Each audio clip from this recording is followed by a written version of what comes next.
battles alien ships to abduct inhabitants of friendly planet. Yellow creature gobbles dots while being pursued through maze by monsters. Believe it or not, those things are really happening on 200 electronic video games here at Chicago Fest. What you see here is part of a national phenomenon that we call high-tech rec, a phenomenon that had to happen when the TV set married the computer. It starts with a quarter, and it ends up as a national industry estimated at $7.5 billion a year. Video games. They seem to have captured America's imagination and its pocket change as well. Right now, the country's two hottest games are Chicago games. There's Defender, a space battle game made by Williams Electronics on the north side. The object is to fly over your planet, shooting down the enemy spacecraft, which are trying to capture your humanoids. Defender is prized for its nifty sound and visual effects. In suburban Franklin Park, you'll find Midway Manufacturing feverishly turning out 350 Pac-Man games every day in 3 different cabinet styles.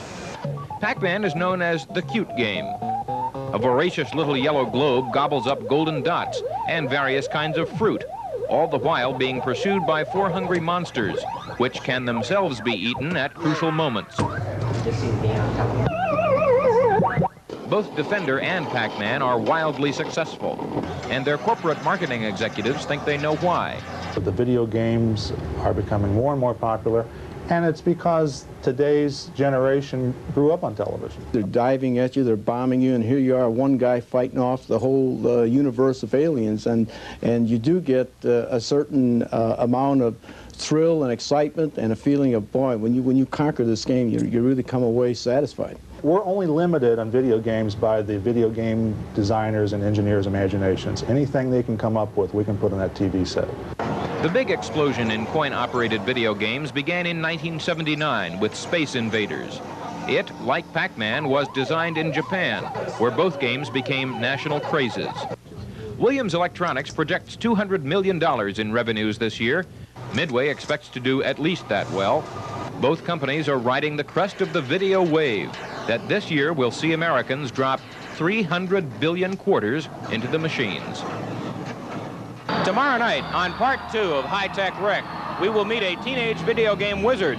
We'll also talk to some psychologists about the possible side effects of playing these games, and we'll meet the Chicago alderman who wants to ban video games for everybody under the age of 18. From Navy Pier, Barry Burnson, News Center 5. Move over Space Invaders, we found some new games. If you are a fan, we don't have to tell you that video games are taking this country by storm, keeping thousands of kids as well as adults glued to their flashing screens. But there are some people who are worried that the games could be having a negative effect on the players. Barry Burnson joins us now for part 2 of High Tech Rec. And you talk about some of those negative effects and the people who are upset about it. That's true. In fact, some of the things that doctors are starting to see are Space Invaders elbow, Defender wrist, and Pac-Man pinky. These are really coming into medical offices as the video game wave continues to build. We call them the side effects of high-tech rec. In coin-operated games, there once was a king by the name of pinball. But now 60 to 75% of the industry is video games. Yesterday's pinball wizards are today's captains of video. Mother's Pinball at the corner of Routes 14 and 83 in northwest suburban Mount Prospect. A lot of kids drop a lot of quarters in here, but despite the name of the place, Mother's Pinball, the current score is pinball machines 6, video games 45. George Macy is an average teenager who spends a lot of time here at Mother's, but not much money.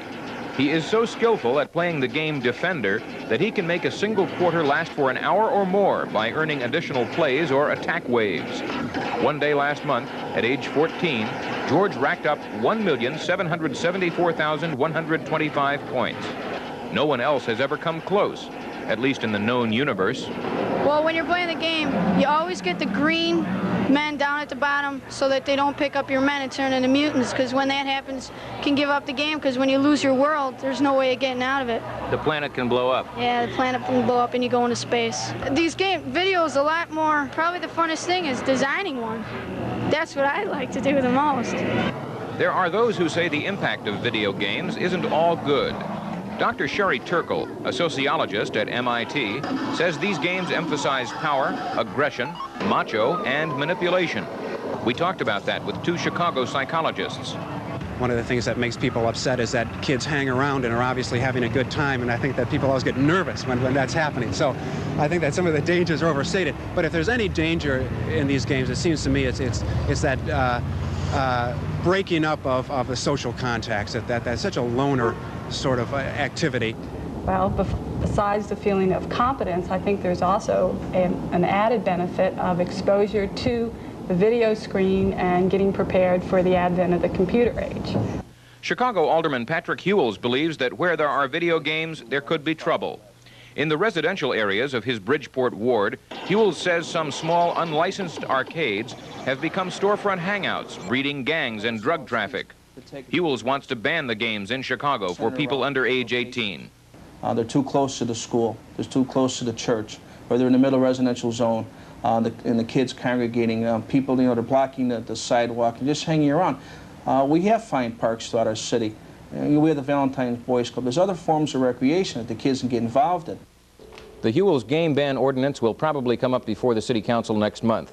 And next year, the U.S. Supreme Court will decide whether such age restrictions are constitutional, a decision that's vitally important to the entire coin-operated industry and Pac-Maniacs and everybody else. Part 3 tomorrow. You got it. All right. It plays a long time for a quarter. In Heron, Illinois, a teenager has given up on his attempt to break the national point record for the Asteroid video game. Is that right, Barry Burnson? I think that's right. Okay.